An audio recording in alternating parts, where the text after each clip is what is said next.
கடன் அப்படின்ற ஒரு வார்த்தை. அந்த கடனில் முக்கியமான கடனில் சிந்திக்கும் பொழுது பெத்த கடன், பட்ட கடன், பெற்றெடுத்த கடன், இந்த 3 கடனும் தான் தலையாயதாக நிற்கும்.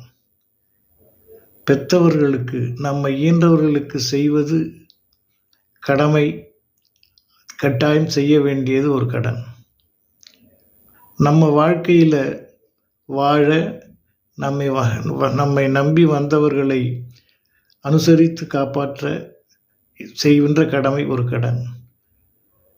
பெற்றெடுத்தவர்களுக்கு தான் பெற்ற பிள்ளைகளை நற்பிள்ளைகளாக வளர்த்து அவர்களுக்கு செய்ய வேண்டியதை எல்லாம் செய்வது பெற்ற கடன். இந்த 3 கடனும் தான் வாழ்க்கையில் ஒரு மனிதனுக்கு கட்டாயமாக இருக்கும்.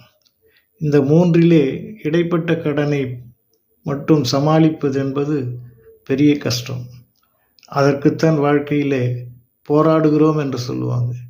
ஆக 3 கடனை நினைவில் வைத்துக்கிட்டு ஒரு மனிதன் வாழ்ந்து தன் வாழ்க்கையை சரியாக நடத்தினான் என்று சொன்னால் அவனே இந்த பூமியில் மனிதருள் மாணிக்கம். சிந்திப்போமா?